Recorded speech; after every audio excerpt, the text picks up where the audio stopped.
Yes, that's a toll on me. Yes. So you walk around it, right? You know what I mean? Yeah. I mean, it's like, wipe out.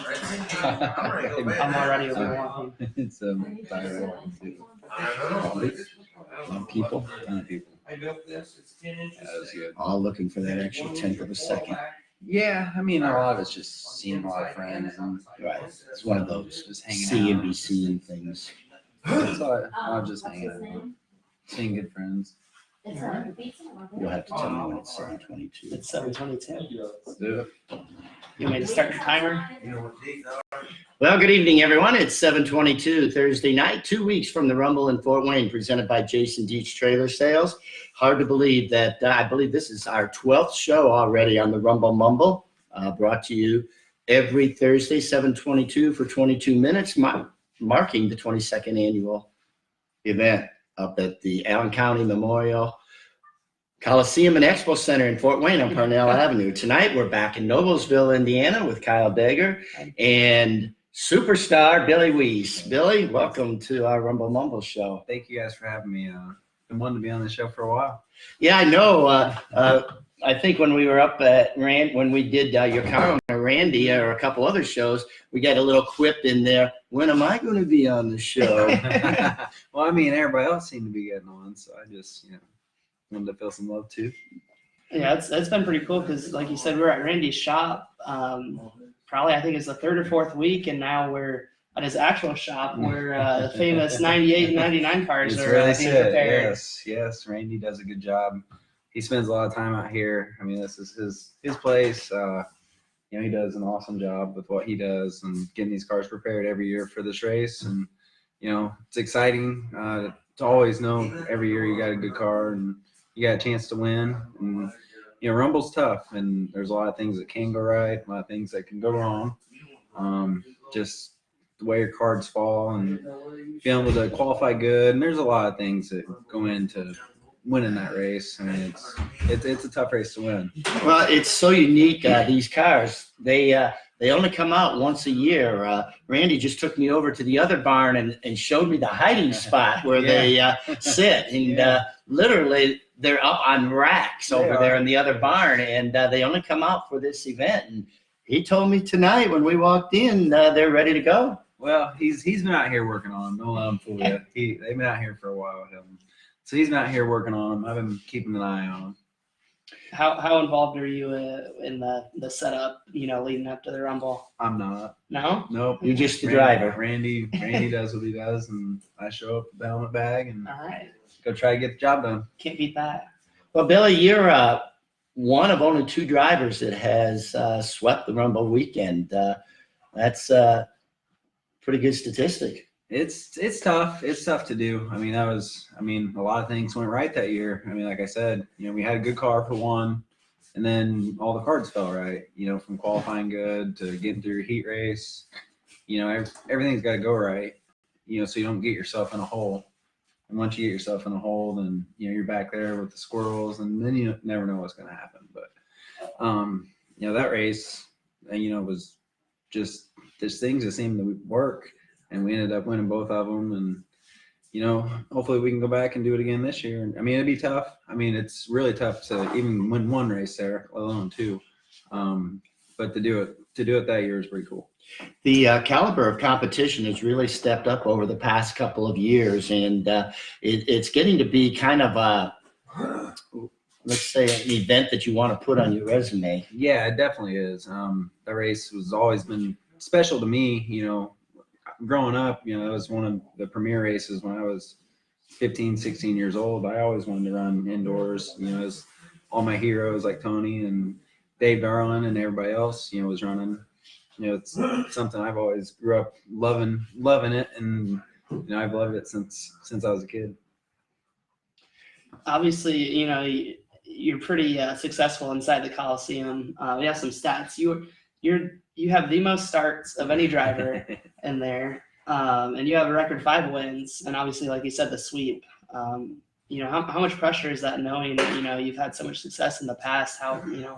It puts pressure on you. I like to go there and do good every year. I mean, there's been a lot of times, we've been leading races and things break, I mean, it's just the nature of it. I mean, I know a bunch of races, we had it in the bag and it just, something broke.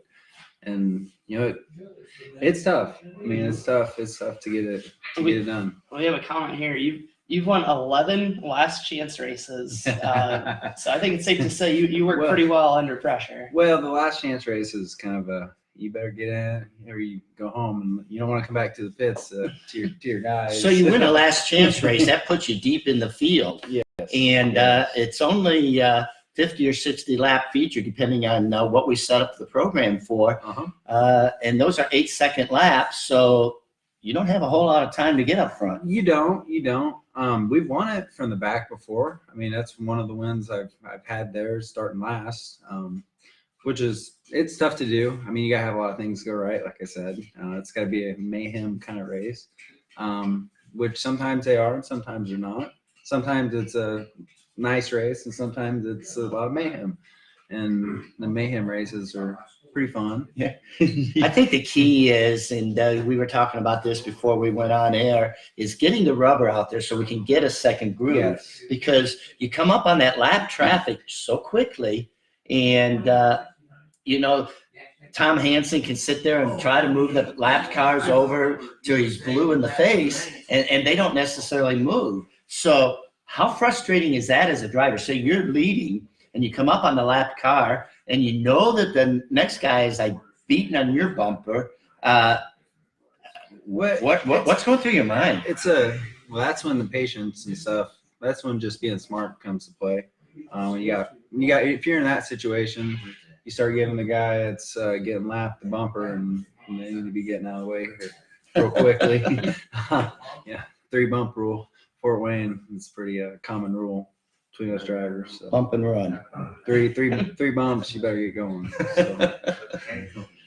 So this year, we know your stats up there and how good you are at Fort Wayne, but let's go back to pre-Fort Wayne days. Let's talk a little bit about your start in racing and how you got into this. I started racing quarter midgets at age 5. My dad got me into it. He raced. My grandpa raced. So it was kind of natural for me to do it. And I took really good to it in the quarter midgets, and we moved up to Kenyan midgets and had success. And I got to actually race full-size midgets when I was 14 and become the youngest midget winner at that time, which was pretty cool. And then went to USAC and started on full USAC, and then started doing the Penske development deal. And from there, it's kind of been up and down.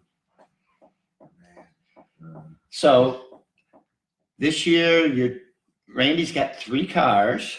You're driving the one. I see Aaron Pierce is in one. And who's the third driver? My Billy Lewis. He's actually a go-kart driver. That's really good. He's one of my good friends that I grew up racing quarter midgets with. He's actually a really good driver, and he'll do a really good job. So you're going to keep Randy pretty busy up there. Yeah, we should. Well, to keep him out everybody else's hair. That's what we try to do. Try to keep him busy. You never know if we're going to bring him in junk or not. He don't like it. He usually tells me the first race, he's like, make sure we got a car left for day 2. And I'm like, I can't promise anything. No, that's not what he told us when we were in the shop. He said we just take the cars there and tell the guys to go at it, and happens, happens. No, that's not always the case. So obviously a pretty rowdy bunch of drivers and a rowdy car owner, have. I guess what's that relationship like, working with them during that weekend? I've worked with Randy since I was a kid. Randy's worked with me since I was probably 12, 13 years old. So we know each other really well. Then I know Aaron really well and Billy really well, so it's all a lot of fun to us. It may look like it's silliness, but it really isn't. Well, we're in Noblesville, Indiana tonight in the shop of Randy Burrow with his number 1 driver, Billy Wease, getting ready for this 22nd annual Rumble in Fort Wayne coming Friday and Saturday, December 27th and 28th. Tickets are on sale now through Ticketmaster or at the box office at the Coliseum, but you don't need to purchase them in advance. That's just if you want your favorite reserved seat. Tickets are available the weekend of the event. The deadline for the host hotels has really expired last weekend. Every one of the hotels completely filled up their block, but they've pretty much told me that until the hotel is sold out, I think they're going to honor the rates. So, when you call up there to the Ramada Plaza, the Hyatt Place, or the Holiday Inn, just be sure to ask for the racer's rate. And Billy, I know where you like to stay. Yeah, definitely where everybody else stays at the Ramada there. It's a lot of fun.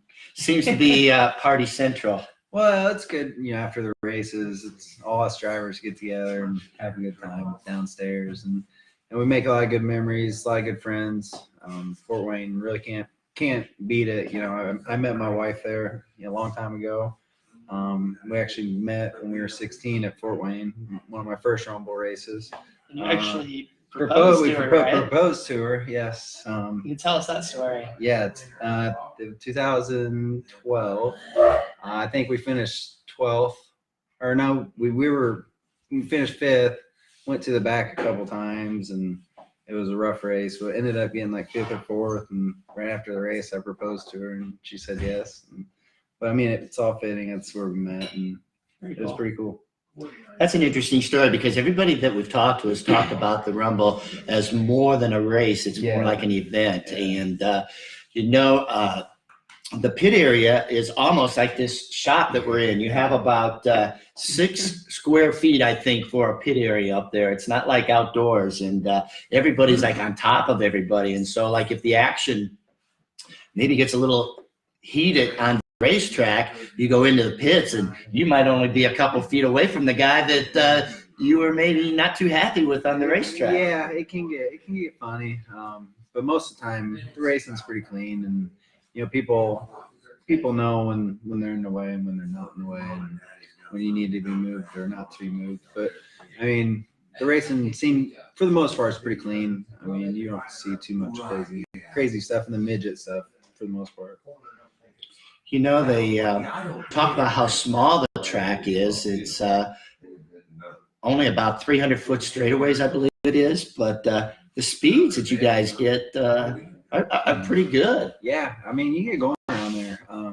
The track's actually bigger than what you think it is. I mean, it don't look big from the stands, but from a driver standpoint, it's pretty big. Well, over the years, we've tried I'd say it's almost kind of like a speedrome-ish size.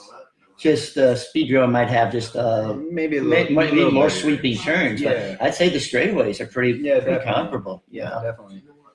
So you get going, you have to get stopped and turned, which is good. And, it's pretty. Indoor racing's awesome. Over the years since we've gotten involved here, the Coliseum is like 150,000 square feet, and in the past they always built the track small with like about 100 and some feet runoff. And we've tried to increase the straightaways to get you where you can set up to go into the turn. Do you think that's better, or do the drivers just like the circle better? I've had it both ways. It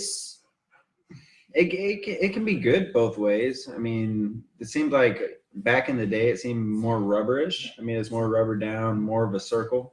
But it seemed like it was more havoc when it was like that. Now it's not so much because you got straightaways to set people up and get runs and pass. I mean, I figure it was a lot harder to pass, 10 years ago than it is now. A theme of a lot of our discussions leading up to tonight is about how similar the Rumble is to a dirt track, or the unpredictability of the rubber. How hard is that trying to guess what the track's going to be like each time you go out? You can't. I mean, sometimes I've been out there and had perfect race cars all day. Come feature time, 10 laps into the race, I'm like, oh man, this thing's not good. And then you're miserable for about 50 laps. It happens. I mean, sometimes the track changes and you just miss it. And, I mean, I don't know. Is there any driver adjustments you can make, or you just along for the ride? You do what you can, but sometimes it's just, you can't. Every show we've talked about the rubber and everything, but for those of you that aren't familiar with the indoor racing at the Rumble in Fort Wayne, how the rubber gets built up, well, let's go to the very beginning. And what it is, it's just bare concrete floor, and then we just put down Coke or Mountain Dew syrup, and we lay it down, and then we run it in with the vehicle to like the truck to try to to make an even spread of the syrup. Then it's up to the cars to lay down the rubber. And the thing we're fighting up there is almost like a dirt track preparer. What we're fighting is not only do we have the midgets, we have the winged and non-winged 600 cc midgets. We have 8 classes of go-karts and 6 classes of quarter midgets. So everyone has like a different tire, a different compound. The go-karts use tire prep. There's so many elements that go into it, and the track is built. The dock doors are just 70 feet away, and if those doors open up, and if it's damp outside, that comes in. It's just I've had it happen where, I mean, we've been terrible all race. We have a red flag with 10 to go. You guys open the doors, whatever happens, tires cool down, whatever, and next thing you know, the car is just a rocket. And it's like, well, what happened? So I mean, it's crazy how that works sometimes, but I mean, you set the car up the best you can, and it stays pretty consistent for the most part. But I mean, there are occasions when it does get slick or rubber gets, built up or taken off. It gets real tricky when, like the bottom gets taken off and then you got like rubber around the top. That's when it gets tricky, because where do you want to, I mean, you really want to be on the bottom, but the rubber's on the top. So it gets kind of tricky sometimes like that. It's different kind of racing. I mean, there's a lot of searching for a racetrack, a lot of knowing how to hit your apexes and hitting your laps every lap, being smooth, not messing up, because it's real easy to mess up. I mean, it's real easy to overdrive a corner. Just being disciplined, being able to be smart throughout a race and not, blow it in the first 5 laps. You got a 60 lap race. Just a lot of things you learn over the years. I've done about everything stupid you can do in there. But you talk about the havoc. I remember one of the first years I came on board with Tony Barhorst, and Jack Calabrese was the race director. He put in a rule that if you spin or stop on the racetrack, you're done for the race. 3 cars finished the race. So I don't think that's a rule we'll be putting in. We do try to watch the aggressive driving, and it's tough indoors because, how do you call the aggression? Is the guy in front brake checking? Is the guy in the back going in too hard? It's one of those things. We don't have the NFL video replay. We have to make a call, and it's racing. I mean, a lot of it's, it's just racing. I mean, we're all out there to race. We're all out there to try to win. And people are, it's going to happen. I mean, people are going to get bumped into, and that's part of it. But you really don't see that much super aggressive, crazy driving. At least I haven't. I've been in a lot of the races, and it's never been nothing too crazy where people are just dive bombing into each other, nothing like that. I mean, a lot of it's, it's tough. I mean, you get frustrated with people. I mean, you sit and set them up, lap after lap, and then you get tired of it. And that's the frustrating part. But I mean, I think most drivers know, I mean, if they're getting pressured lap after lap, they're eventually going to make a mistake, and you're going to get by them. I mean, that's just usually how it works. I mean, you pressure somebody enough, they make a mistake. So. Well, 2 weeks from tonight, we'll be indoors, and it's hot lap time. You get 2 practice sessions. Can't wait. What can you learn that night? Anything? Or is that just to try to make sure the engine? I usually just take it as just make sure the cars feel okay. I really don't judge nothing off the first night. I mean, you can't. It's totally different the next day. I mean, track gets faster. The first night's really just to get rubber built up and just to make sure your motor's running and brakes are good and everything's good. Make sure you don't have no crazy problems. I've been following along on your Facebook and on your posts and your comments and stuff. You've been getting some workouts in. You seem pretty mentally prepared. How important is this race, and how, I guess, what do you do to prepare for it? Well, for me, this is probably one of the more important races for me. just we won a lot of races here and done so well in the past. And I feel like I could go here and win at any point, which is it motivates me to go to the gym and come here and. Well, if I get too big, I won't be able to fit in the car. So we had pizza tonight, so I gotta make sure. No pizza now for 2 weeks. I gotta make sure I'm in the 180 range to fit in these cars because they're little bitty things. So you gotta do your job too. Well, if you gain too many pounds, just let me know, and I can relieve you if you want. Yeah, okay. I've always wanted to try a midget. Maybe I could talk to Randy here and slip him $1 or two and become a sponsor. But a couple of weeks ago, Kyle did a trivia question on who are the 2 drivers that have swept the Rumble weekend. And, of course, it's yourself and my boss, Tony Stewart. And a little bit of heads up, Tony's hungry. Last year, I think he made 5 laps or so the whole weekend. And so he's got the cars down to his shop, his, Rico's, and Mike's. And they've gone over them pretty intensely, and he's out to make up for last year. Yeah, I'm sure Tony will be fast. I mean, he was fast last year till his stuff broke on him. I mean, he'll be fast. I mean, we all know that. We all know that going in, he's going to be a rocket ship. All them Munchkin cars will be. It's just going to be, I hope I get to have a good race with him and get that race I've always wanted, where it's me against him. But you never know how it goes. I mean, he's really, really good in there. I mean, he's one of the best drivers I've ever seen in indoors or ever. I mean, in anything. And he's that good. I mean, some of the moves he's made in there have just made me shake my head. Like, how did he do that? In his show about 6 or 7 weeks ago, he mentioned that he has 2 sweeps indoors. Yeah. And he mentioned it's always kind of good to be one up on Billy. So I think he knows you're one of the ones to beat. So that's pretty cool. I mean, he's definitely got a few more. I'm trying to catch him. It's gonna take some time. But I'm still young enough. But we're working on it, and I know he'll be fast. And I think we'll be fast too. Well, I know he's doing his homework because he, after our broadcast, and he was down at Eldora last weekend for our staff party, and he quizzed me again. Where are you going to place the tires? How long are the straightaways going to be? So, I think he's doing his homework, and he's ready to go. And, we get it's hard to tell how many entries we get because pre-entries are nice, but you can enter that weekend, and we average around 30, 34 midgets, and only 14 get to make the feature. Yeah, it's a tough race to make. I mean, you gotta qualify good, and you gotta get through your heat race. And if you don't get through your heat race, you better win your semi. So I mean, that's just how it goes. I mean, so they only take 2 cars out of the heat race. So anything can happen. If you get screwed over in your heat race and don't make it, and get put in a semi, and something stupid happens, you're done.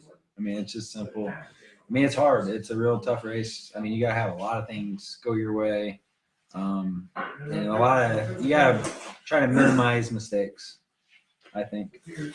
Well, we're drawing into a close here. It's hard to believe how quickly 22 minutes go. Just a couple more minutes left. I just want to give a big shout out to Jason Dietz Trailer Sales up in Edgerton, Ohio. If you're looking for a race car hauler of any size, shape, check out JasonDietzTrailerSales.com. Over 350 haulers, trailers, transporters on the lot at any time. And he actually is bringing his display one down next Thursday when we are building the track, because the day after we build the track, they have motorcycle races, and they'll be using our track. So we have to lay the syrup down a week prior to the race. Wow. And we did that last year, and the track was beautiful. Friday night or Thursday night and Friday morning, and then by the time you guys came out, where was the rubber? It left. It was weird. Last year's track was weird for some reason. I don't know what happened. It was kind of like ice last year. It was a little weird. But the old axiom is it's the same for everybody. Same for everybody. Yeah. I mean, last year was a lot of you had to search around to find a rubber, which was way different than years past. I mean, usually it's right around the tires, and having your car turn really good around the tires was what you wanted. But last year it was real weird. You had to almost run the outside lane to be fast. I mean, because that's just where the rubber was, and if you tried to run around the tires, you're just sliding around. Yeah, we're chasing the track just like you are on drivers. We sit there and look at it, and the tough thing is once the Coke syrup's down and the rubber is laid, we can't put more Coke syrup down. The only thing we can work with is some rosin, Really? and try to do that, and just hope that no one blows an engine or a radiator, because that's disastrous on the racetrack. Yes. Yeah, I've had that happen in a race, where it's just totally changed the racetrack, and you go, "What just happened?" Where it gets oiled down, and next thing you know, it's just like, "Man, this is slick." Well, Kyle, you have some sponsors you want to bring on board and talk about for the event coming up? Yeah, for sure. Like you said, Jason Deach Trailer Sales. We have a lot of class partners like Leary Shock Technology, Bob Busher Homes, Rage Carts, Foster, Economy Auto Parts, Co-Heating and Plumbing. There's a lot. I need to get a list, but it's pretty cool to see so many It's companies. great to see the people jumping on board. It's really good. Well, Billy, I'm sitting here keeping your right front tire pretty warm here. It's all wrapped up, ready to go. And, the pits, we encourage everybody to come down to the pits because I forgot how small a midget race car really is. And I walked in here and I thought, are they always this small? Because, you get out there on that close confines of, I guess, comparing to a go-kart. We see them all day in the quarter midgets. And then when you guys come out, it's like the silver crowns at a USAC Sprint show. But, Well, these cars are a little shorter than most. yeah. They're little bitty things. Well, They're for little bitty drivers. let's give you prognosis. This year, 2 weeks, the Rumble in Fort Wayne. Where's Billy going to be? I hope so. Hopefully up front. Got to qualify good. I mean, that's the main thing. That's what we haven't done the last couple of years. Is what's put us so far in the hole and having to run the hooligan race, the last chance race, which you never want to be in that race. But we'll hopefully have everything go right, nothing break. I mean, that's another thing, not having nothing break. And just go out there and giving it your all and getting yourself into the race. And then once you're in the race, being smart for 50, 60 laps, however many you want to have it. And then I think it'll be good. I think it'll be real good. Well, we thank Billy Wease for coming on board tonight. Thank Randy Burrow for not loading the cars yet. We just got a hold of him last night. He was in the process of loading up because he likes to be the first one to park up there. Well, Kyle, take us home. Yeah, we will be next week. We'll be inside the Coliseum building the track. So make sure you turn in at 7:22 next week. And in just 14 days, we will be practicing right now. Yes. So pretty Can't cool. wait. We will see you December 27th and 28th. See you guys. Come out.